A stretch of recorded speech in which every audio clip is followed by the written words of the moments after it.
Hello students, maths तेवर में आपका स्वागत है। आज हम कक्षा 10 के विज्ञान विषय के महत्वपूर्ण प्रश्नों के हल करने जा रहे हैं। ठीक है, तो इस वीडियो में जो बहुत ही ज़्यादा इम्पोर्टेंट क्वेश्चन है या बहुत ही बार पेपर में आ चुका है उस क्वेश्चन को हम सॉल्व करेंगे। ठीक, और अगर आप लोगों को कोई भी पढ़ाई से संबंधित जानकारी चाहिए तो आप इस नंबर पर व्हाट्सएप कर सकते हैं। ठीक है, 7579177979। ठीक है, ये व्हाट्सएप नंबर है। तो पढ़ाई से संबंधित कोई भी जानकारी अगर चाहिए तो आप लोग इस पर व्हाट्सएप कर दीजिए, उसका मैं आंसर दे दूंगा व्हाट्सएप पे। ठीक है, तो आइए सबसे पहला नंबर क्वेश्चन स्टार्ट करते हैं। देखिए, सबसे पहला नंबर क्वेश्चन है, निम्न रासायनिक समीकरण को संतुलित कीजिए।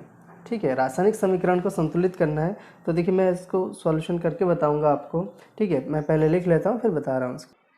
देखिए, हमारा क्वेश्चन यही था, BaCl2 plus H2SO4 gives to BaSO4 plus 2HCl। ये क्वेश्चन था और इसको हमें संतुलित करके लिखना था। तो देखिए, संतुलित करने के लिए हमें क्या देखना होता कि अभिकारक में जो परमाणु है और उत्पाद में जो परमाणु है उनकी संख्या समान होनी चाहिए। ठीक है, तो देखिए इधर Ba एक बार है, इधर भी एक परमाणु है। ठीक है, क्लोरीन Cl2, इसमें देखिए क्लोरीन 2 बार है, इसमें क्लोरीन 2 बार है। ठीक है, हाइड्रोजन के 2 अणु हैं। ठीक, 2 परमाणु इसमें, तो इधर भी हाइड्रोजन कितना है, 2 है। सल्फर कितना है, 1 है दोनों तरफ। ऑक्सीजन 4 है। तो ये संतुलित है ऑलरेडी। ठीक है, इसमें कुछ नहीं करना है, ये हमारा संतुलित था। ठीक है, क्वेश्चन में यही लिखा हुआ था। अब हम आगे क्वेश्चन की ओर बढ़ते हैं। क्वेश्चन नंबर सेकंड, इसमें लिखा है कि CO2 यानी कार्बन डाइऑक्साइड की इलेक्ट्रॉन बिंदु संरचना क्या होगी।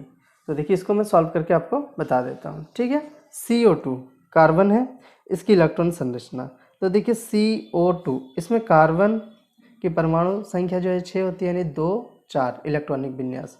ऑक्सीजन की 8 होती है, 2 और 6। ठीक है, अब हमें क्या करना है, कार्बन को बीच में रखना है और उसके दोनों तरफ ऑक्सीजन लगा देना है। देखिए, कार्बन के बाहर कितने थे, 4। तो हम क्या करेंगे, यहाँ पे 1 2 3 4, कार्बन के जो इलेक्ट्रॉन है उसको हमने क्रॉस से दिखा दिया। ऑक्सीजन के बाहर कितने हैं, 6 है। इसमें क्या कीजिए, सॉरी इसमें ना डॉट से दिखाते थे। ठीक है, सेम नहीं होना चाहिए। तो 1 2 3 4 5 6। ठीक है, ऑक्सीजन के बाद 6, तो इधर भी 6 लगाना है। 1 2 3 4 5 6। ठीक है, अब देखिए, कोई भी जो परमाणु होता है वह अपना अष्टक पूरा करना चाहता है। ठीक, तो यहाँ पे 6 है, इसको 2 चाहिए, तो ये 2 इस कार्बन से लेके अपना अष्टक पूरा कर लेगा। ये 6 है, ये भी 2 अपना लेके इधर से पूरा कर लेगा। ठीक है, देखिए ऑक्सीजन का अष्टक पूरा हो गया, 8 हो गया। अब कार्बन को कितने चाहिए, देखिए कार्बन के पास 1 2 3 4 ऑलरेडी है, इसको और 4 चाहिए। तो ये 2 ऑक्सीजन इधर वाले से लेगा और 2 इधर लेगा। ठीक है, तो यहाँ पे इसको इस प्रकार से हम कर देते हैं। तो ये हो जाएगा कार्बन डाइऑक्साइड की इलेक्ट्रॉन बिंदु संरचना। अब देखिए, इसमें 2 2 इलेक्ट्रॉन की साझेदारी हुई है ना, तो इसमें बॉन्ड बन जाता है। यहाँ पे कार्बन डबल बॉन्ड, फिर ऑक्सीजन, इधर भी कार्बन डबल बॉन्ड ऑक्सीजन, क्योंकि 2 2 इलेक्ट्रॉन की साझेदारी हुई है। ठीक है, तो इस प्रकार से कार्बन डाइऑक्साइड बनता है। नेक्स्ट क्वेश्चन है क्वेश्चन नंबर 3। इसमें लिखा है, ऐसी धातु का उदाहरण दीजिए जो कमरे के ताप पर द्रव होती है। तो मरकरी एक ऐसी धातु है जो कमरे के ताप पर द्रव अवस्था में होती है। नेक्स्ट क्वेश्चन है क्वेश्चन नंबर 4। फ्लेमिंग के वाम हस्त नियम लिखिए। तो फ्लेमिंग के जो बाएं हाथ का नियम होता है, इसमें हम लिखते हैं कि यदि हम बाएं हाथ के अंगूठे तथा पहली 2 उंगलियों को इस प्रकार फैलाए कि तीनों परस्पर लंबवत रहे, तब यदि माध्यमा चालक में प्रवाहित धारा को, ठीक है, देखिए यहाँ पे मिसप्रिंट धातु है, वहाँ पे धारा होगा। ठीक है, माध्यमा चालक में प्रवाहित धारा को तथा तर्जनी चुंबकीय क्षेत्र की दिशा को इंगित करे तो अंगूठा चालक पर लगने वाले बल की दिशा को इंगित करेगा। ठीक है, थोड़ा मिसप्रिंट है, आप लोग उसको सही कर लीजिएगा, धातु की जगह धारा होगा। ठीक, अब नेक्स्ट क्वेश्चन की तरफ बढ़ते हैं। इसमें लिखा है क्वेश्चन नंबर 5, नेत्र की समंजन क्षमता से क्या अभिप्राय है। ठीक, देखिए, जो मानव नेत्र होता है एक प्राकृतिक लेंस होता है जिसमें अपनी फोकस दूरी को बदल सकने की क्षमता होती है। ठीक है, कम ज़्यादा करने की क्षमता होती है। इसी गुण के कारण नेत्र लेंस दूर तथा पास की सभी वस्तुओं का जो प्रतिबिंब होता है वो रेटिना पर बना पाता है। दूर तथा पास रखी सभी वस्तुओं का प्रतिबिंब दृष्टिपटल पर बनाने पर या फोकस करने के लिए नेत्र की क्षमता में जो होने वाला अधिकतम परिवर्तन होता है उसी को ही आँख की समंजन क्षमता कहते हैं। ठीक है, और जो स्वास्थ्य नेत्र होता है उसकी समझने क्षमता 4.0 डायप्टर होती है। ठीक है, आप लोग इसको याद कर लीजिएगा। अगला क्वेश्चन है क्वेश्चन नंबर 6, किसी पदार्थ X का उपयोग सफ़ेदी करने के लिए होता है, तो हमें क नंबर में बताना है कि पदार्थ X का नाम तथा उसका सूत्र।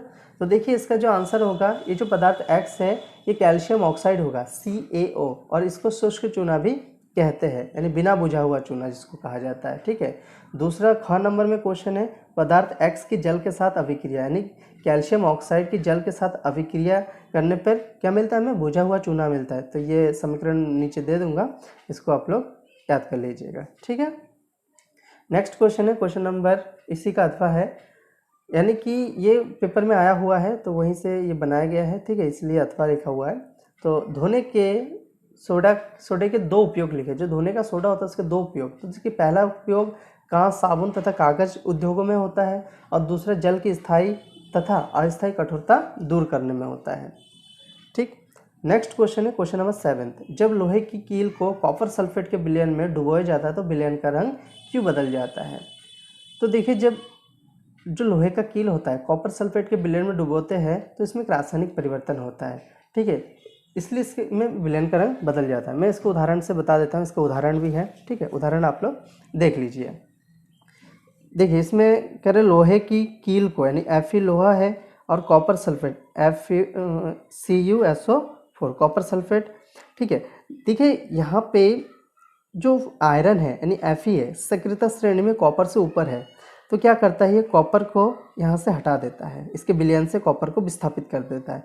तो विस्थापित होने के बाद कॉपर जो है बाहर निकल जाता है, और यहाँ पे किसकी जगह होती है, Fe की, FeSO4। ठीक है, कॉपर सल्फेट नीले रंग का होता है और ये ब्राउन कलर के ग्रीन कलर का होता है। ठीक है, तो इस प्रकार इसका रंग बदल जाता है। अगला क्वेश्चन है क्वेश्चन नंबर 8, हम वाहनों में उत्तल दर्पण को पश्च दृश्य दर्पण के रूप में वरीयता क्यों देते हैं, यानी कि जो वाहन होते हैं उसमें उत्तल दर्पण को पीछे का दृश्य देखने के लिए क्यों यूज़ किया जाता है। आपने देखा होगा ड्राइवर के साइड में, ठीक है, लेफ्ट एंड राइट साइड में दर्पण लगे होते हैं, वो दर्पण हमारा होता है उत्तल दर्पण। देखिए इसके कारण क्या है, उत्तल दर्पण हमेशा वस्तु का सीधा प्रतिबिंब बनाता है। ठीक है, और ये बहुत बड़े क्षेत्रफल को बहुत छोटे में दिखाता है, यानी कि बहुत बड़े क्षेत्रफल का प्रतिबिंब बहुत छोटा बनाता है। ठीक है, तो इससे चालक क्या करते हैं कि छोटे से दर्पण में जो गाड़ी के पीछे का जितना बड़ा क्षेत्रफल होता है वो आसानी से देख पाता है। ठीक है, तो इसका आंसर मैं स्क्रीन में दे दूंगा, आप लोग इसको याद कर लीजिएगा। अगला क्वेश्चन है क्वेश्चन नंबर 9 का। इसमें कह रहा है कि ऐसे दो ऊर्जा स्रोतों के नाम लिखिए जिन्हें आप नवीकरणीय मानते हैं। तो इसका दो आंसर होंगे, जल तथा लकड़ी। ठीक है, ख नंबर, सामान्य दृष्टि के वयस्क के लिए सुस्पष्ट दर्शन के लिए अल्पतम दूरी क्या होगी।